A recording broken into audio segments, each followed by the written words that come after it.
Continuation de la méthode Silva avec Damli Pasco. On est sur la deuxième partie, toujours de notre fin de première soirée.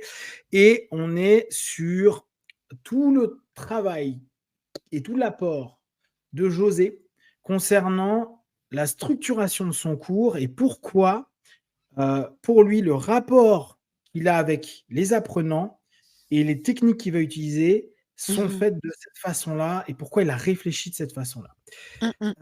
En fait, si tu veux juste, c'est hyper intéressant parce que c'est un cours pour les diplômés. Oui, ils ont déjà fait le cours de base, mais là, il donne presque un cours comme pour les instructeurs. Il explique pourquoi on fait chaque partie du cours, quelle est la raison, pourquoi il a divisé comme ça. Donc, il donne tous les secrets, en fait. Exactement. Mais c'est ce que j'ai trouvé intéressant parce que je me suis fait la même réflexion. Je me dis, bah punaise, il donne vraiment ce que toi tu nous as proposé au cours d'instructeur. Il donne des infos où tu te dis, alors après, il faut que ça t'intéresse. Parce que là, je pense que les gens étaient tous des passionnés, etc.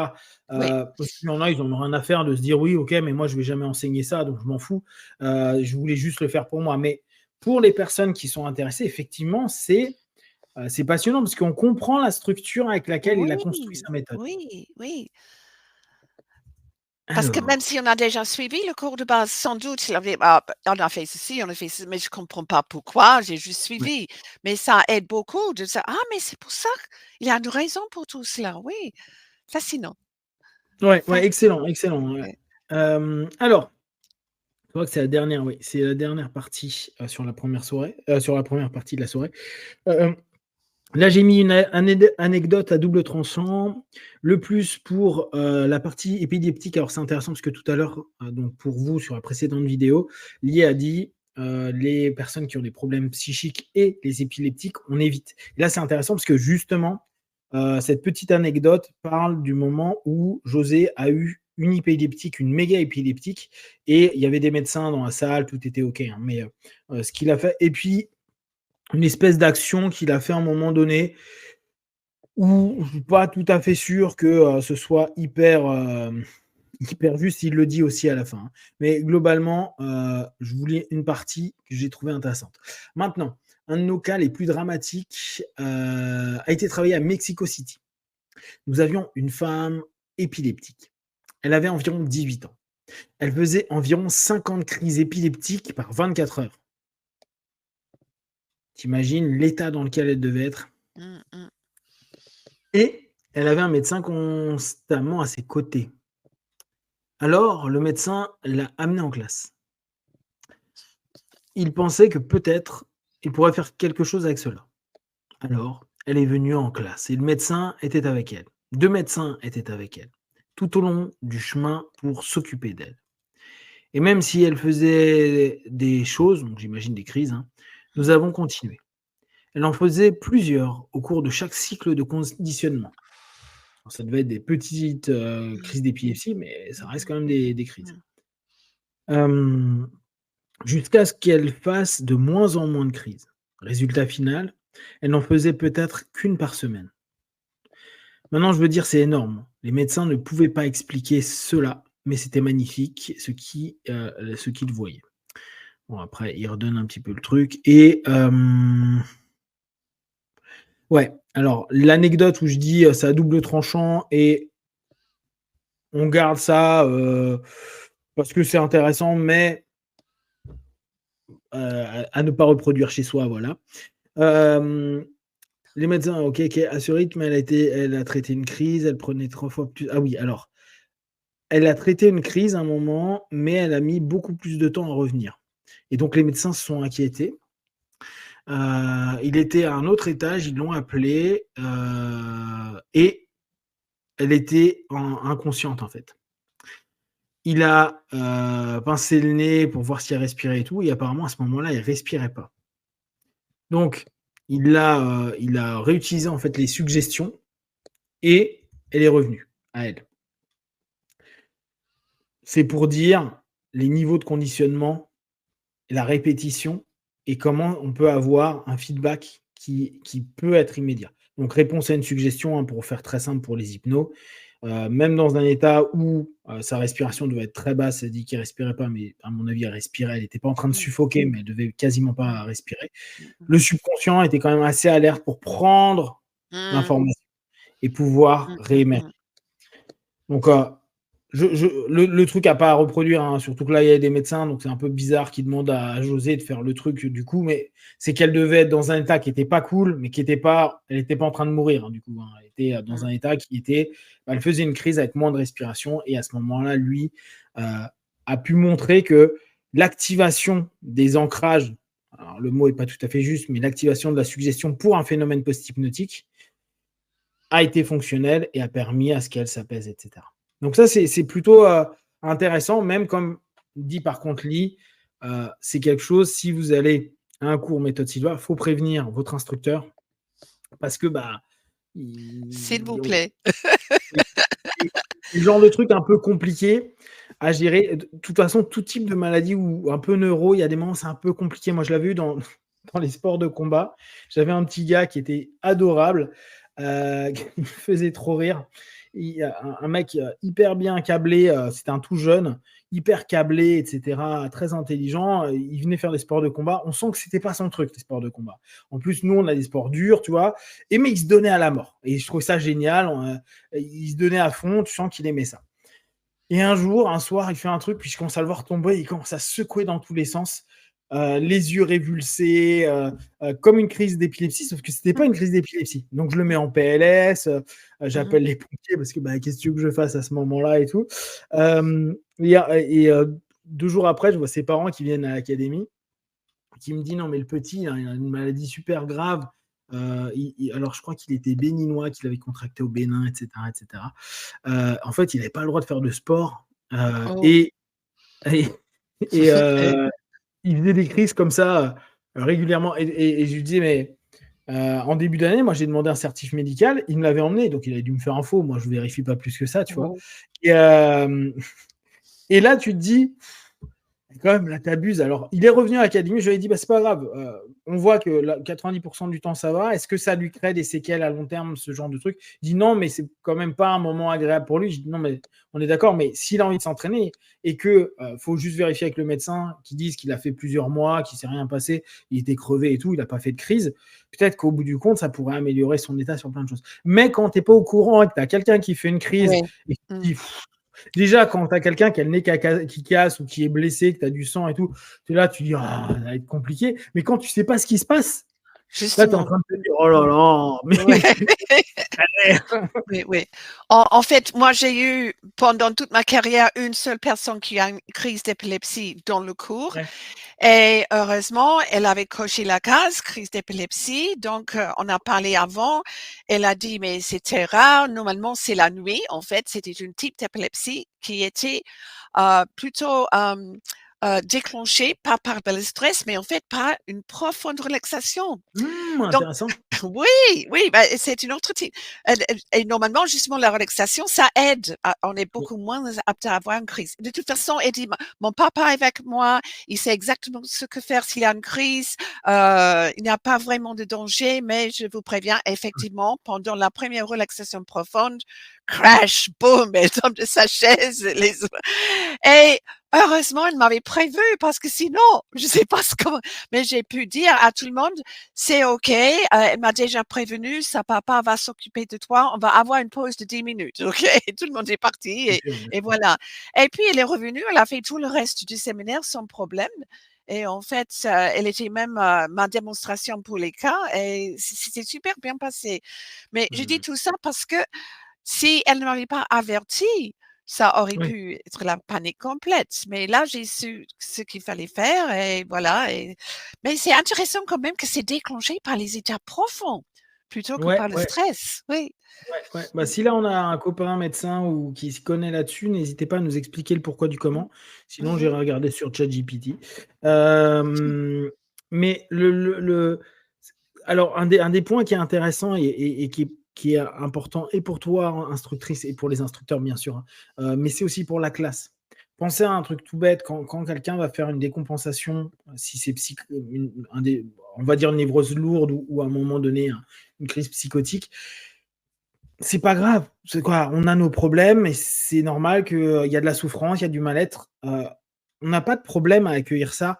Alors, peut-être nous plus parce que on est plus habitués, parce que c'est notre profession et que on a l'habitude de gérer des problèmes des gens. Mais c'est pas un problème pour nous en tant que tel, c'est un problème pour le groupe. Ce Ouais. qui se passe, c'est qu'il y a des personnes qui ont des histoires complexes, comme tout le monde, hein. Puis s'ils viennent à la méthode Silva, c'est qu'aussi ils veulent travailler sur elles et peut-être qu'ils ont eu des trucs traumatisants, peut-être qu'ils ont pu avoir des parents, des amis, des personnes qui ont eu des crises ou ont eu des actes qui ça leur réveillerait quelque chose. Ça ferait ce qu'on appelle les régressions spontanées qui vont appuyer là où ça fait mal et ça pourrait les mettre mal. Si dès le départ, on le sait, qu'on prévient tout le monde, donc on dit: «OK, il y a une personne qui peut faire ça». Les gens savent que ce qui se passe et vous dites: «Non mais vous inquiétez pas, s'il se passe quoi que ce soit, c'est moi qui gère ou c'est le papa qui gère, la maman qui gère, le copain qui gère, pas de problème». Et le groupe va pas se déliter. Le problème qu'il y a, c'est que parfois quand, il y a des moments difficiles. Moi, je te dis ça et je suis en train de me souvenir de moments où, moi, dans mes cours, je fais beaucoup de thérapie. Tu vois, à l'inverse de ce qu'à la NGH, souvent on dit, prenez des sujets légers. Moi, je dis aux gens, de toute façon, même avec un sujet léger, vous allez tomber sur un truc lourd. Donc, on prend un truc lourd et on y va. Et il y a des moments, bah, tu as quelqu'un qui se met à crier, qui commence à avoir plein de trucs, qui pète un câble. Et tu sens que tout le groupe, d'un coup, il freeze. Tu vois, vraiment, Oui, oui. il y a un gros froid, c'est le cas de le dire. Toi, tu es là, toi, tu es en train de gérer le truc, tu fais ça va, c'est pas méchant. Mais pour eux, c'est peut-être les premières fois qu'ils voient quelqu'un dans un état comme ça, Mmh. émotionnellement, Mmh. physiquement. Et tu Mmh. vois que tout le monde, là, qui était en train de faire son exercice, ah bah, ils y arrivent plus, tu vois. Ils sont, Mmh. donc tu leur dis tranquille, vous allez prendre un tour et Mmh, faire mmh, aller mmh, manger, mmh, boire mmh, un mmh, café, mmh, mmh, manger un mmh. truc. Je gère, tu gères le truc et après tu prends le temps de débriefer avec. Tu dis: «Bon, là, qu'est-ce que vous avez ressenti quand vous avez entendu quelqu'un?» Parce que vous Ouais, voulez devenir hypno, vous voulez devenir thérapeute, accompagnant en tout cas. C'est des choses qui arriveront. Comment vous le ouais. vivez? Tu vois? Moi, Mmh j'ai le mh. temps de le faire parce que mes cours sont des petits cours et j'ai pas j'ai pas un truc, point par point à faire. Mais Mmh. quand c'est un instructeur Silva, hem, bah, il a vraiment pas mal de choses à faire en 4 jours Ouais, et il y a des moments, si on perd, enfin, c'est pas perdre, mais s'il se passe ça et que ça vous fait vivre des choses X et Y qui sont compliquées ou que vous avez besoin de partir, il y aura quand même 20, 30, 40 minutes, peut-être 1 heure qui vont être un peu fracassées. Alors après, on sait qu'on peut faire la méthode en 3 jours plutôt que 4, donc on peut, un petit peu, mmh, raccourcir le cours, mais vous êtes venu pour 4 jours, il faut que les 4 jours soient le plus sympa possible pour vous et donc si vous savez que vous êtes un peu, border, c'est un peu ouais, compliqué pour vous ou vous ouais, avez ça, c'est pour l'équipe, c'est pour tout le monde, en fait. Vous allez vous faire des nouvelles rencontres, ça serait dommage de pourrir l'ambiance de tout le monde parce que vous avez pas prévenu. Une fois qu'on sait les choses, c'est pas un problème. On peut plus facilement, heu dire aux gens: «Vous inquiétez pas, on a été prévenus, tout est normal, calmez-vous» et du coup, les gens, ils vont accepter ça. Donc ouais, pensez-y, c'est important vraiment pour l'instructeur, comme ça, il sait à quoi s'attendre éventuellement, mais surtout pour la classe. ouais. Alors, on en a fini avec cette première partie du jeudi et là, on passe à la deuxième partie. Alors, élément intéressant du niveau et de faire remarquer que nous ne pouvons pas toujours être au même niveau et que nous devons nous-mêmes, en indépendance, vérifier pour utiliser un état qui correspond à la tâche que nous aimerions accomplir. Alors, c'est là où on voit là, qu'il parle à des personnes qui ont déjà pratiqué sa méthode, Oui. où, il met quand même bien en avant le fait qu'on doit atteindre un niveau, alpha, hein, ou thêta éventuellement, mais 90 des techniques, c'est alpha Mmh. et il faut nous-mêmes vérifier qu'on est à un niveau. Au bout d'un moment, on le sait. On le sait parce qu'on a plein d'éléments, Mmh. qui vont nous le faire capter. Donc, à chaque fois que nous traversons un cycle de conditionnement, donc là, on est dans la notion rapport, conditionnement, etc., et que nous le tenons pour acquis, nous avons atteint un état d'esprit différent, non pas le précédent. Donc, on revient sur cette notion d'état. À chaque fois que vous allez répéter un cycle de conditionnement, l'idée est de vous ramener de plus en plus dans une stabilité vers un état alpha, puis à un moment donné, juste un peu θ. C'est vous permettre d'être le plus stable possible. Donc, à chaque fois qu'il y a un cycle de conditionnement, il y a un objectif à atteindre et l'idée n'est pas d'être dans le même état que précédemment. C'est un peu subtil et sur 4 jours, tu t'en rends pas compte. Tu t'en rends compte avec le temps, si tu répètes les cours, si tu commences à comprendre, toi, quand tu es en alpha, quand tu l'es moins, quand tu es stable, quand tu n'es pas stable. Déjà que les hypnos qui font de l'auto-hypnose, il y a des moments, ils ont du mal à savoir à quel niveau ils sont. Donc, c'est pas toujours évident, mais je trouve que sa précision, c'est une précision qui, pour les passionnés, les personnes qui veulent être un peu précis, est très, très chouette. Nous pourrons avoir des... Alors, Quand tu dis on ne sait pas, c'est quelque chose qui m'a toujours impressionné que quand on a des vrais débutants, des novices qui n'ont jamais fait hypnose, méditation, rien du tout, et c'est la première fois qu'ils commencent à vraiment avoir ces niveaux de conscience, ils ne reconnaissent pas. Et c'est comme quelqu'un qui disait pour la première fois, dit, est-ce que j'étais vraiment hypnotisée? J'ai pas senti. Et souvent, à la fin des 4 jours, mais est-ce que quelque chose a vraiment changé dans ma vie? Mais si, c'est ça, parce que tout ça arrive à un niveau en dessous de notre conscience et on a l'impression qu'il n'y a pas grand-chose qui se passe, mais en fait, il y a énormément de choses qui sont passées à des niveaux profonds. Mais souvent, et ça prend quelques jours, quelques semaines après le cours pour les gens se rendre mais en fait, ça a changé. Il y a quelque chose qui a changé à l'intérieur de moi. C'est fascinant, oui. Ouais, soit la personne, elle a eu une espèce de rupture. C'est le côté même qui est parfois pas forcément le plus bénéfique, où les gens disent ouais, c'est incroyable. C'est le wow effect. Il s'est passé un truc incroyable, j'ai senti quelque chose d'incroyable. Et parfois, il reste qu'avec ce différentiel entre, on va dire, un état de stress assez élevé et d'un coup, du relâchement, si on reste que sur cette notion-là. Et après, ils ne voient que leur absolu comme étant ce delta qu'ils ont pu avoir entre le moment de stress très intense et la relaxation. Et cette espèce de diminution d'un coup, tu vois. Et ça devient problématique dans leur cheminement parce qu'ils ont un wow effect. Et après, ils l'ont plus.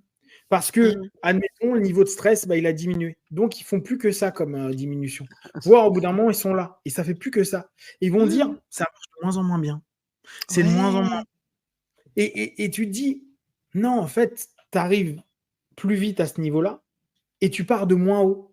Donc, c'est moins impressionnant. C'est ça, oui. Et là, tu te dis, ah ouais, c'est pas toujours... C'est super agréable de voir quelqu'un qui a un wow effect. Mais quand tu penses à court, moyen, long terme, tu te dis, il risque d'être déçu et il risque d'une grosse partie de sa pratique d'attendre à nouveau la même chose. Et tu vois, là, tu as un rapport de déception qui est assez important. Genre, ah ouais, mais moi, quand j'ai commencé l'hypnose ou quand j'ai fait la première fois la méthode Silva, je me suis senti dans un état incroyable. J'ai jamais ressenti cet état-là. Et en fait, cet état-là, ils le ressentent à chaque fois qu'ils vont en alpha ou à chaque fois qu'ils sont au niveau somnambulique. Sauf que, vu que maintenant, c'est plus une découverte, ce n'est plus au même niveau. Tu n'es plus vécu pour une première fois. Tu sais, c'est comme la première fois que tu fais un roller coaster, tu vois, tu fais le truc, puis tu vas le faire 5 fois. Bah, tu vas adorer les 5 fois. Mais la première fois, tu es comme ça en train de faire waouh, c'est fou. La deuxième fois, tu sais quand il y a un looping, tu sais quand ça accélère, ça décélère. Mais tu le fais 5 fois, tu vas adorer parce que tu aimes la sensation, mais tu n'es plus surpris parce que maintenant tu connais. Et pourtant, c'est le même. Et pourtant, logiquement, ça devrait t'apporter la même chose. Et c'est pas vrai. Et c'est pour ça qu'en voiture, tu as une voiture de sport, tu roules à 260 avec sur circuit, vous faites attention. Tu roules à 260, non, à 200. Ça y est, tu t'habitues à 200. La première fois, tu stresses, tu es là en train de dire oh, je vais mourir. Tu commences à maîtriser ta voiture à 200 sur ton circuit. Donc, tu passes à 220, 230, 250. Et tu cherches toujours plus loin parce que tu veux cette espèce de delta où tu te dis oh, je vis quelque chose d'intense. Et paradoxalement, nous, on cherche un état qui n'est pas un état exceptionnel. Il est exceptionnel dans sa normalité. C'est souvent ce que Oui, j'aime à dire en oui. hypnose. L'hypnose, c'est absolument un état normal. Mais c'est parce qu'on retourne dans un état normal, pas trop stressé, ouvert à ses potentiels, avec un discours intérieur plus juste, une meilleure écoute de soi, genre être normal, quoi. On se sent bien parce qu'on est normal. Et c'est parce qu'on est dans des états qui sont anormaux que quand on rentre les premières fois en transe, on se dit oh, mais c'est incroyable. Alors qu'en fait, non, c'est être normal. C'est juste quelque chose qui t'appartient. Et tu vois, cette recherche de delta, elle peut parfois un peu pourrir la vie des pratiquants parce que ils vont toujours se dire non, c'est pas ça que je cherche. La première fois, c'était différent. Ouais, désolé. Et pourtant, ils peuvent faire la même chose et avoir des super compétences, voire même plus ils le développent et mieux c'est. Alors, oui, d'accord. Alors, nous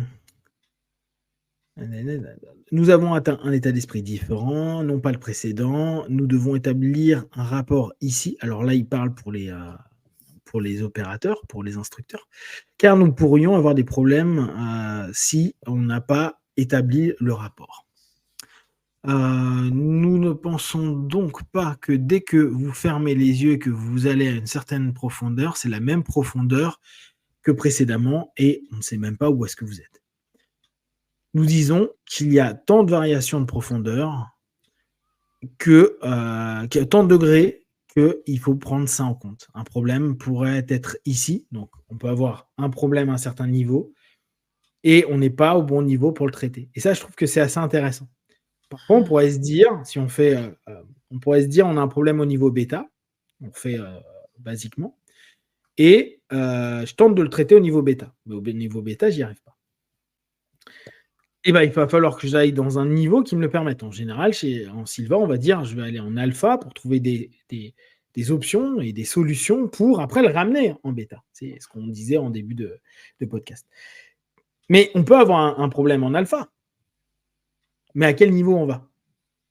Est-ce que je vais le solutionner en alpha ? Est-ce que je vais un peu plus bas qu'alpha ? Est-ce que je vais un peu plus haut qu'alpha ? Dans quel niveau ? Vu qu'il y a plein de variables.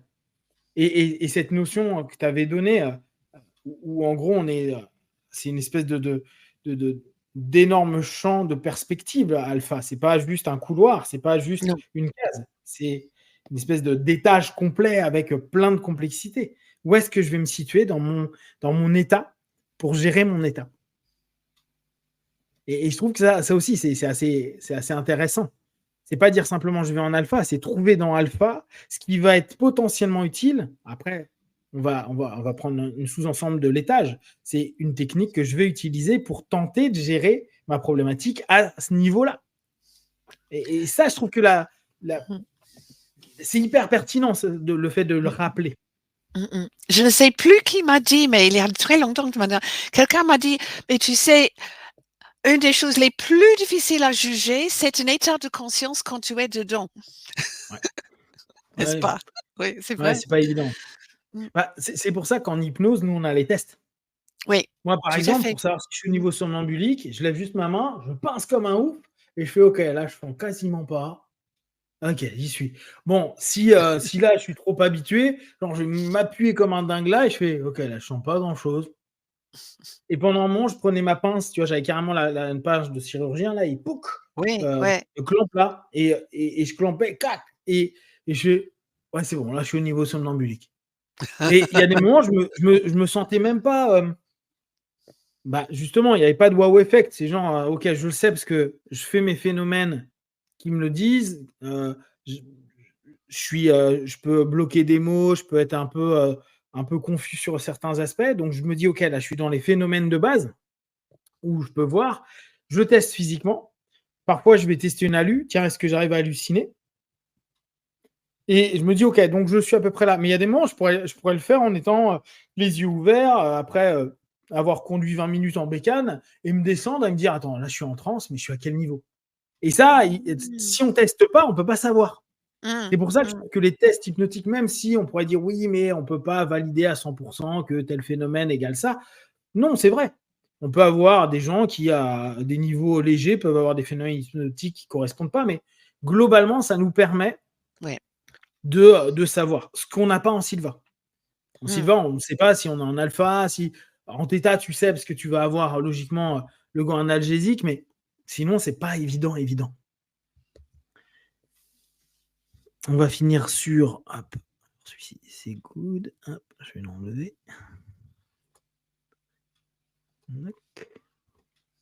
Alors, là, c'est un petit élément intéressant, l'importance du rapport pour permettre à tout niveau de rester sur un contact qui offre la possibilité d'avoir une hypnotisabilité. Donc là, on revient sur l'instructeur et l'importance d'avoir un bon rapport avec le groupe pour qu'à n'importe quel niveau, vu qu'on ne sait pas à quel niveau ils sont, il puisse y avoir une hypnotisabilité. Alors, là, en ce moment, je suis en train de résumer un bouquin qui s'appelle Booklet of Clinical Hypnosis. C'est les dernières recherches qu'il y a eu sur l'hypnose clinique. Et maintenant, il y a eu un article d'un Italien qui s'appelle... ça me reviendra. Qui a dit un truc que je trouve vraiment hyper pertinent. La suggestion existe bien sûr hors hypnose. Beaucoup de personnes répondent à des suggestions quand ils ne sont pas hypnotisés, c'est normal.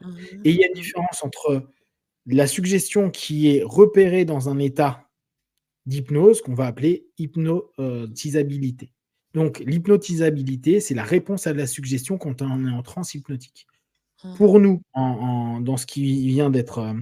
dans ce petit passage-là, que je vais lire, l'idée serait que si une personne a un rapport a été programmé à tous les niveaux et que son traumatisme tente de se déclencher.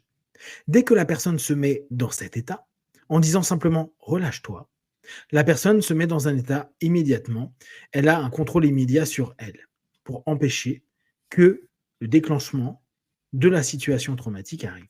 Donc, on a de l'hypnotisabilité à ce moment-là parce que ça a été répété. Et même si on a un niveau où dans la sémantique hypnotique, la transe, elle n'est pas aussi profonde où on ne sait pas à quel niveau de transe il y a, vu qu'on a tellement répété l'instruction de à chaque fois que je taperai sur ton épaule, tu ouvriras tes yeux, à chaque fois que je dirais tel truc, tu reviens, que quand on dit relâche-toi, détends-toi, cette notion-là va être supérieure à la phase de stress qui arrive sur une régression spontanée, par exemple, le trauma qui remonte, et apporter du coup un apaisement immédiat. Et ça, c'est l'hypnotisabilité. C'est plus de la suggestion simple. Et j'ai trouvé que cette différenciation qu'on peut faire, il est vraiment très, très intéressant pour nous, hypno. Tac, ouais. Et si nous n'avons pas de rapport, bon, il explique bien, si nous n'avons pas le rapport, vous pouvez dire relâche-toi et rien ne se passe et que la personne va dès lors rentrer dans son mal-être. Voilà. Je trouve vraiment ces parties-là encore plus intéressantes que les premières. C'est plus technique, c'est plus... faut avoir un peu plus cogité sur la méthode où ça doit parler plus peut-être aux instructeurs. Mais je trouve cette partie-là vraiment. On va s'arrêter là pour cette semaine. Oui, d'accord. La semaine prochaine, j'ai plein de notes sur tout ça. Et encore plein de choses très, très intéressantes. Et vous allez voir, il y a des trucs géniaux. Il y a notamment une preuve, j'ai mis preuve 1, preuve 2. Et c'était un des trucs qu'on se posait comme question au niveau des cours. C'est pas le premier cours avancé qu'il a fait, ça maintenant c'est sûr. Non. Disons cela, dans ce cours avancé, nous avions un prêtre dans ce groupe. Donc il a eu dans un autre groupe un prêtre et ce prêtre est revenu 4 mois plus tard. Donc ça voulait dire qu'il y en a eu au moins 2. Oui. Donc il y en a eu d'autres. Oui. Il y avait des références. Au départ, je croyais que c'était le premier, mais il y a plusieurs références à d'autres cours avancés qu'il a déjà fait. Yes. Donc, les prochains cours Sylva, vous pouvez les retrouver bien sûr sur laméthodesilva.fr.be.ch. N'hésitez pas d'y passer pour avoir toutes les dates. Il y a y compris celles pour 2025, enfin. Ils sont tous annoncés. Voilà, c'est bon. Donc, vous avez 2025. Pensez qu'il y a plein d'instructeurs. Il y en a qui font en live, donc en face à face, et qui font aussi online. Donc, vous pouvez avoir tout ça. Pour ceux qui avaient vu Christian qui était passé nous voir, Christian fait régulièrement des soirées aussi. N'hésitez pas à aller voir ses soirées. Il fait plein de rappels, il partage plein de belles choses.